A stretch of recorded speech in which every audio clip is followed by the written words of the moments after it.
ए कौम तू दे मिलके अगर साथ हमारा, हम लोग बदल सकते हैं हालात का धारा। ए कौम तू दे मिलके अगर साथ हमारा, हम लोग बदल सकते हैं हालात का धारा। हम लोग बदल सकते हैं हालात का धारा। ए कौम तू दे मिलके अगर साथ हमारा, हम लोग बदल सकते हैं हालात का धारा। हम लोग बदल सकते हैं हालात का धारा। जिस देश को अंग्रेज के पंजे से छुड़ाया, उस देश की मसनद पे लुटेरों को बिठाया। क्यों खून शहीदां का सिला हमने गंवाया, साहिल पे लगी बेड़ी को तूफान में उतारा। हम लोग बदल सकते हैं हालात का धारा। ए कौम तू दे मिलके अगर साथ हमारा, हम लोग बदल सकते हैं हालात का धारा। हम लोग बदल सकते हैं हालात का धारा।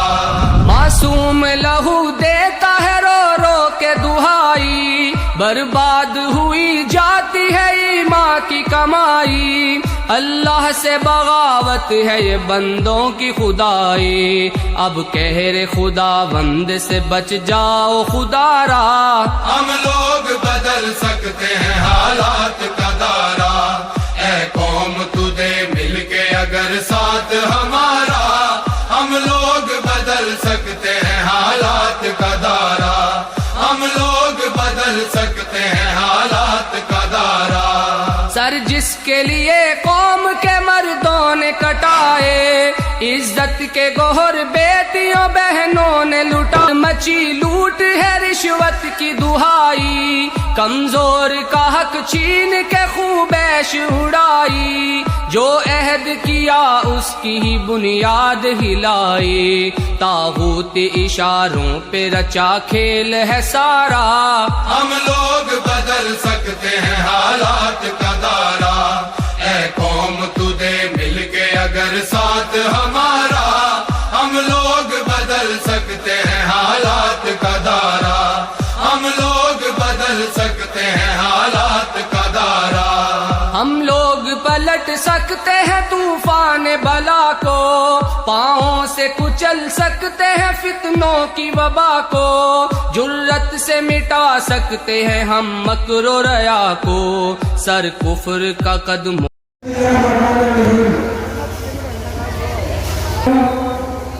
अस्सलाम वालेकुम रहमतुल्लाहि व बरकातहू। देखिए, मैं शुरुआत जो कर रहा हूँ, और शुरुआत मैंने आऊज़ु बिल्लाहि मिनश शैतानिर रजीम से की है। इसका मतलब, इसका तर्जुमा करीब करीब आप सभी लोग जानते होंगे। थोड़ा सा मैं भी बताता चलूँ कि जो भी ये पढ़ता है, वो पढ़ने वाला अल्लाह से क्या चाहता है?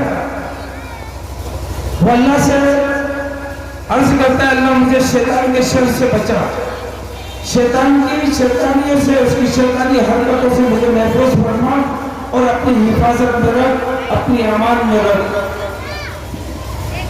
ये शुरुआत का मतलब ही ये है कि हमारे साथ पिछले चुनाव में भी शरारतें की गई थी, लेकिन हमें उसका एहसास नहीं हुआ, उसका पता नहीं चला। फिर भी अल्लाह का शुक्र है कि जब मेरी कोई पहचान गई थी, तब आप लोगों ने मुझे बड़ी मोहब्बतों से नवाजा और 4,500 से ज़्यादा वोट दिए। मैं उन सभी को जो है शुक्रिया अदा करता हूँ सभी का। लेकिन इस बार शैतान ने फिर अपनी शैतानियाँ शुरू कर दी और उसने बोलना शुरू कर दिया अपने मंचों से कि ये निर्दलीय चुनाव लड़ रहे हैं, ये लोग भाजपा वाले हैं, जीतेंगे तो भाजपा में जाएंगे। तो ये अल्लाह का शुक्र है कि शैतान की मति मारी गई, उसकी बुद्धि भ्रष्ट हो गई। लोग कहते हैं ना कि विनाश काले विपरीत बुद्धि। जब आदमी की मतलब उसको ठिकाने लगने का वक्त आता है तो उसकी अकल अल्लाह छीन लेता है, उसकी मति मारी जाती है। जो काम उसको आखिरी में करना था, जैसे पहले किया था 7 साल पहले चुनाव में, उसकी मति मारी गई और वो काम उसने शुरू में ही कर दिया। उसने हमारे खिलाफ ये बोलना शुरू कर दिया कि ये चुनाव जो निर्दलीय लड़ रहे हैं ये जीतेंगे तो भाजपा में जाएंगे। जब ये हमारे कानों तक बात पहुंची तो हमने अपनी जिम्मेदारी समझी कि हम हमारी आवाम को, हमारे इलाके के लोगों को ये तसल्ली दिलाए, ये बताएं कि हम कहीं नहीं जाने वाले। हम निर्दलीय चुनाव लड़ रहे हैं और निर्दलीय ही रहेंगे। आप जीताओगे तो भी निर्दलीय रहेंगे, हम कहीं नहीं जाएंगे। हाजी मोहम्मद फारूक पठान अल्लाह को हाजिर नाजिर जानकर आप सभी हाज़रीन और जिन लोगों तक मेरी आवाज पहुंच रही है उन सभी को गवाह बनाकर ये वादा कर रहा हूं कि आप लोग चुनाव जिताओगे तो मैं निर्दलीय हूं, निर्दलीय ही रहूंगा। भाजपा में तो किसी हालत में नहीं जाऊंगा। भाजपा में जाने से पहले या उससे बेहतर तो अल्लाह मुझे मौत दे दे, मुझे मरना मंजूर है लेकिन भाजपा में जाना मंजूर नहीं। तो अब कोई भी शैतान किसी भी मंच से, किसी भी चौराहे पर, पान की दुकान या होटल पर अगर हमारे खिलाफ ये अफवाह फैलाए, ये बोले कि ये ऐसा करेंगे जीतेंगे तो उधर जाएंगे, आप मुझको रोक लेना। खासकर मेरे नौजवान बच्चों से मैं गुजारिश कर रहा हूं, आप ऐसे बोलने वाले को चाहे वो किसी भी मंच से बोल रहा हो, आप उसको रोक लेना, उसको पूछना कि भाई हाजी फारूक पठान तो अल्लाह को हाजिर नाजिर जानकर हमें गवाह बनाकर ये अहद कर चुका है, ये वादा कर चुका है कि हम कहीं नहीं जाएंगे। तेरे पास क्या सबूत है? आप उसके कहने का सबूत मांगिएगा। एक बार मांगे अरे सबूत दे, नहीं दे तो दूसरी बार में जूता उतार के हाथ में रखना, बोला सबूत दे नहीं तो जूता मारूंगा। कोई भी हो वो, कोई भी गली भाई हो, अगर फारूक पठान के बारे में अगर ऐसा अल्फाज कहे कि जीतेंगे तो उधर जाएंगे तो उससे सबूत मांगिएगा आप, लेकिन जूता भी हाथ में रखना कि सबूत दे नहीं तो जूता मारूंगा। और मेरा कोई बच्चा नौजवान अगर मार पीटेगा मैं छुड़ा के लाऊंगा। ये फारूक पठान बोल रहा, क्योंकि झूठी अफवाह फैलाना गुनाह है और गुनाहगार को सजा देना अच्छी बात है। तो ये मैंने आपको खुलासा कर दिया, मैं कहीं नहीं जाने वाला। अब दूसरी चीज पे आते हैं कि डर और खौफ का माहौल यहां पर बनाया गया है। असलम भाई से गुजारिश है कि सीधे मेरे पास आ जाना। असलम भाई कुरैशी साहब, सभी लोग अपने बैनर और पोस्टर लगाते हैं, जिनके मकान है उनके पास जाते हैं, भाई हमें पोस्टर लगाना है, बैनर लगाना है। वो मकान मालिक इजाजत देता है, ठीक है ये कागज पर साइन किया आप लगा दो। हमारे भी बैनर पोस्टर लगे, दूसरों के भी लग रहे हैं, लेकिन हमारा इलाका का वो 27 साल से जीतता हुआ राजकुमार राजा जो आप बोले तो मैं उसके लिए, वो उस मकान मालिक को फोन करके बोलता है तूने उसका बैनर क्यों लगाया, बैनर निकाल नहीं तो तेरा मकान तोड़वा दूंगा, तेरा होटल तोड़वा दूंगा। ये डर और ये खौफ फैलाया जा रहा है। वो मकान मालिक हमसे बोलता है बेचारा कि भाईजान ऐसी बात है, पहले हम उनसे बोलते कि यार अगर तुम रिपोर्ट करना चाहते हो तो हम आपके साथ चलते हैं, आपकी पूरी जिम्मेदारी हम लेते हैं। कहीं ना कहीं लिहाज करता है, डरता है। वो बोलता है नहीं यार भाईजान आप रिपोर्ट कर रहे हो तो हम पुलिस के झंझट में नहीं पड़ना चाहते। तो फिर हम उसको बोलते हैं कि भाई ठीक है काम कर, हमारा बैनर निकाल दे वापस। हम अपना बैनर निकाल लेते हैं कि भाई ठीक है निकाल दे बैनर। तो ये डराया जा रहा है, धमकाया जा रहा है।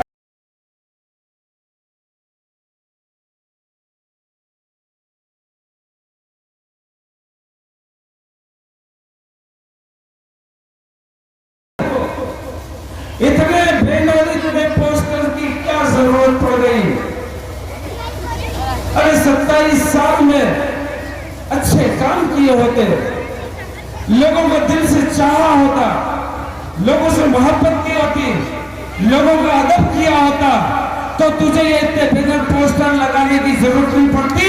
ये आवाम, ये इलाके की आवाम वो कहती कि भाईजान आप तो आराम करो, आपको जिताने की जिम्मेदारी हमारी, हम आपको जिता के लाएंगे।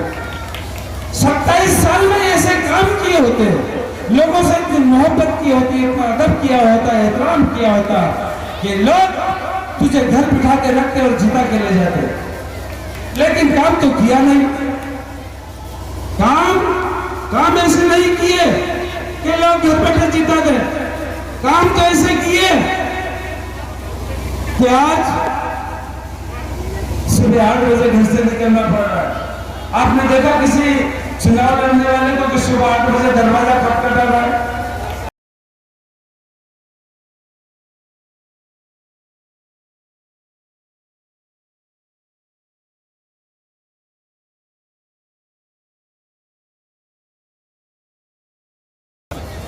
सर पे खतरा है। अब खतरा देखो किससे होता है, उसका रिजल्ट क्या आता है, उसका खतरा होता है। आप ये चीज बताइए ईमानदारी से, क्या मैं बहुत बड़ा गैंगस्टर हूँ, बहुत बड़ा डकैत या पहलवान हूँ, या मैं बब्बर शेर दिखता हूँ क्या आप लोगों को? मैं बब्बर शेर दिख रहा हूँ? जब मैं बड़ा बदमाश नहीं हूँ, बड़ा गुंडा नहीं हूँ, बड़ा पहलवान नहीं हूँ, बब्बर शेर भी नहीं हूँ, तो फिर क्यों डर रहा है भाई फारूक पठान से? क्यों डर रहा है? निकल 11 बजे घर से, आराम से प्रचार कर। लेकिन नहीं, सुबह 8 बजे निकलना पड़ रहा है। लोग सो रहे हैं, दरवाजा खटखटा रहे हैं। जिन लोगों को 5 साल जो लोग बेचारे अदब और लिहाज में सलाम किया करते थे, 4.5 साल उनके सलाम का जवाब भी नहीं देता था कि नहीं लेंगे। अस्सलाम वालेकुम, अस्सलाम वालेकुम, दुआ में याद रखना। अब ये काम ऐसा करता कि तुझे 8 बजे निकलना नहीं पड़ता घर से। ये लोग, ये आवाम जिता के लाती तुझको। शराफत में कितनी ताकत होती है, ईमानदारी और शराफत में कितनी ताकत होती है।